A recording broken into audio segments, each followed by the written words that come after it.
A Boeing 747 was all set to take off on the runway.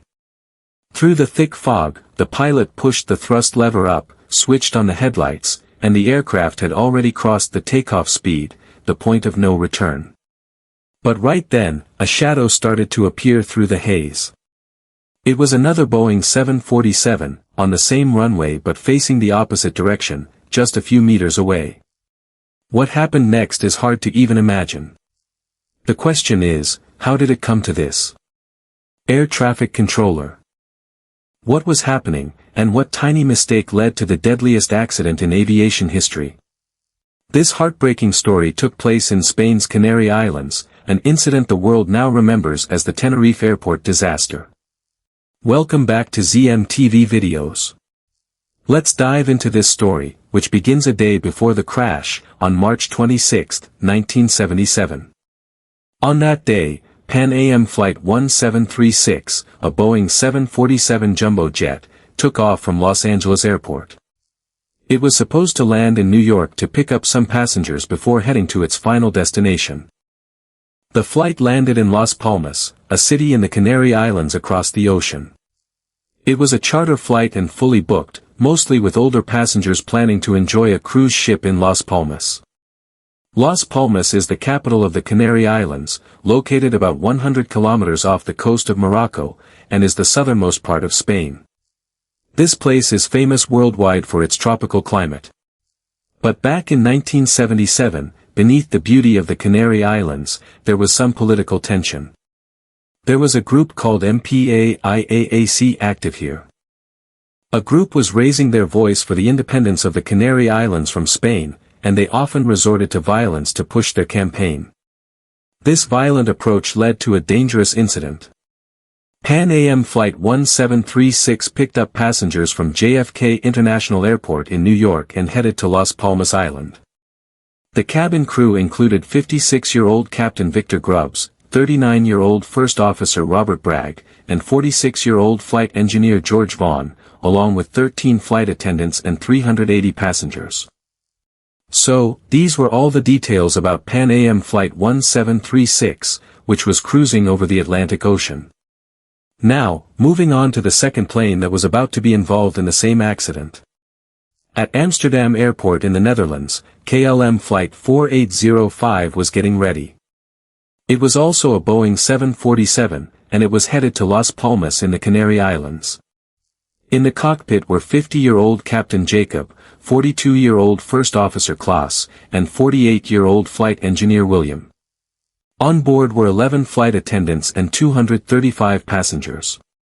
KLM Flight 4805 had just finished boarding. After taking off from Amsterdam International Airport, both aircraft were headed towards Las Palmas Airport in the Canary Islands. Meanwhile, two men walked towards the terminal building at Las Palmas Airport, left a bag outside a flower shop, and then disappeared. The bag had a bomb with a countdown timer inside. Exactly at 1 p.m., a phone call came into the reception at Las Palmas Airport. The caller identified himself as part of the Payak group, the same group mentioned at the beginning of the video. In about 15 minutes, there was going to be a bomb blast at Las Palmas Airport. The airport security quickly sprang into action and evacuated the entire airport well before the 15 minutes were up. The chaos turned into panic when, exactly 15 minutes later, a massive explosion went off. The blast caused a large part of the terminal building's roof to collapse. After that, all activities at Las Palmas Airport were suspended. All flights were cancelled, and those scheduled to land were diverted. Shortly after, KLM Flight 4805, coming in from Amsterdam. They were almost near Las Palmas when the air traffic controller alerted them about a bomb threat at the airport and instructed the flight to land at Tenerife Airport, which was about 110 kilometers away. After about a 25-minute flight, the KLM captain landed on runway 30 at Tenerife Airport at 1:38 p.m. At the same time, Pan Am Flight 1736 coming from New York was also approaching Las Palmas and was diverted to Tenerife Airport as well. By then, almost all flights had been redirected to Tenerife Airport. They were diverting flights because this was the closest airport. Pretty soon, the rush at Tenerife Airport started picking up. Just so you know, Tenerife Airport is a really small airport situated in a hilly area. It's super close to the Atlantic Ocean and sits at about 2,000 feet elevation. The place is surrounded by tall mountains, and because of that, the moist winds from the Atlantic hit the mountains and rise up, instantly cooling down and turning into clouds. This kind of sudden weather change is totally normal here. When the Pan Am flight and KLM flight landed at Tenerife Airport, the visibility. Everything was fine. But now, suddenly, visibility here had dropped because of clouds. When the clouds were over the runway, visibility would drop down to about 300 meters, and then in the next moment, everything would look clear again up to 2 kilometers away. It wasn't confirmed yet how long they would have to stay at the airport. The passengers were let off so they could freshen up a bit after the long flight. Meanwhile, KLM Flight 4805, which was supposed to head back to Amsterdam, decided to refuel here so that if Las Palmas Airport reopened, they'd be ready to go. We didn't want to waste time on refueling. Just as they started refueling, news came in that Las Palmas had reopened. Both flights boarded passengers again. But because KLM was refueling, the taxiway was blocked.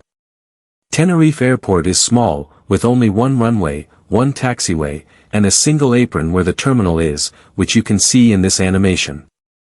Having that much traffic was pretty unusual, especially with those Boeing jumbo jets.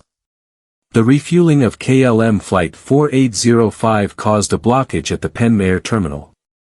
They couldn't get out onto the runway. Then they were told that until the KLM plane finished refueling, they had to wait near the terminal. At 4:45, KLM's refueling was done, and the captain started preparing to move off the taxiway. But since the apron was crowded with other planes blocking the taxiway, the controller instructed the K&M pilots, whose plane was parked all the way on the west side of the taxiway, to taxi along the runway itself to the extreme east end for takeoff and make a 180 degrees turn there. Get ready to turn and take off. When KLM 4805 started taxiing, the controller instructed Pan Air to follow KLM on the runway but to take the taxiway at the C3 exit since KLM 4805 was supposed to take off from that same runway. Visibility was really poor and kept getting worse every passing minute. KLM 4805 taxied across the entire runway, reached the eastern end, made a 180 degrees turn, and lined up for takeoff. The Pan Air pilots also began taxiing on the runway, but because of the fog, they managed to spot the C2 exits but missed the C3 exits because the C3 exit was heading back towards the apron. Maybe that's why they didn't see the C3.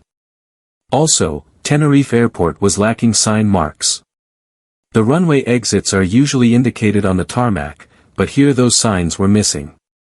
When Pan Am Flight 736 was crossing C2, at the same time the captain of KLM 4805 asked the control tower for takeoff permission. And that's where a series of back-to-back confusions started. Both planes got caught up in the fog from the control tower's side. They weren't visible because of the fog, and the airport didn't have a radar system installed. At that moment, the control tower started telling KLM which route to take after takeoff. But nowhere in that message did they actually give permission to take off. Still, KLM assumed they had been cleared for takeoff. The KLM captain responded with, "We are at takeoff." It's still unclear whether he said, "We are at takeoff," or, "We are taking off." The control tower replied, "Okay." But just a few seconds later, the control tower gave the clear. "Stand by for takeoff, I will call you." This was a very important message, clearly telling not to take off yet. But this message never reached KLM's cockpit because at that moment, near C3 on the runway, the pilot of Pan Am Flight 736, who was listening to the whole conversation, relayed another message saying, "We are still down the runway."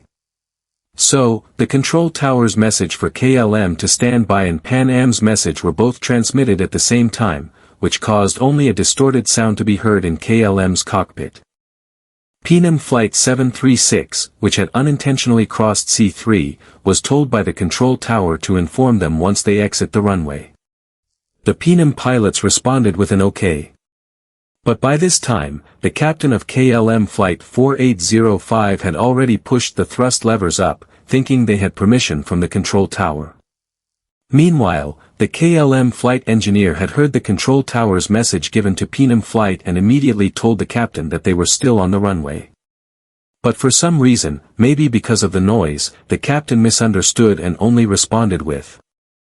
He said, "Oh yes," and kept on with the takeoff.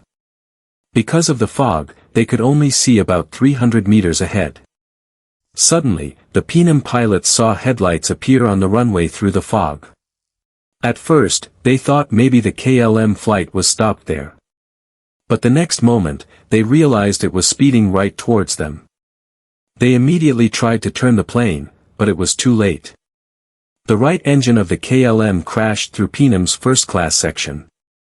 The landing gear broke off, and the plane skidded 150 meters down the runway, causing a horrifying crash. The fire broke out because the fuel tank was completely full, so you can easily imagine how intense the fire was. All 248 passengers on board died instantly. The passengers on the Pan Am flight didn't even get a chance to realize what was happening. The first-class passengers were all killed on the spot. But many passengers in economy class managed to escape through holes in the ceiling. Several of them jumped from a height of about 20 feet to save their lives. Out of the 396 passengers on the Pan Am flight, only 61 survived. Probably more people could have survived, but because of the fog, the control tower only found out about the accident after a delay. In fact, they learned about it when another plane standing on the apron saw the flames blazing on the runway and informed the control tower. Rescue vehicles were also unable to move quickly because of the fog. In this tragedy, a total of 583 lives were lost in the blink of an eye. During the investigation, the cockpit voice recorders from both planes were examined, and that's where all the details came from that you saw in this video. The investigation team concluded that there was a chain of events behind this accident. First, there was a bomb blast at Las Palmas, then the KLM plane blocked the taxiway at Tenerife Airport by refueling its fuel tank. If they hadn't done that, Pan Am Flight 736 would have taken off earlier. After that, visibility suddenly dropped and Pan Am missed the C3 exit. But the investigation team held the KLM Flight 4805 crew responsible for the accident because, after all, they continued with takeoff without permission, even though the flight engineer had stopped the captain just 5 seconds before. Tenerife Airport. The disaster was a wake-up call for the entire aviation industry. After this accident, a lot of changes were seen in aviation. The call science was changed, and their rules were updated. Radar was made mandatory at all airports, and having holding points and indicators on runways was made compulsory. Today, Tenerife Island has 2 airports. The accident happened at the northern airport, while a new airport was built in the south.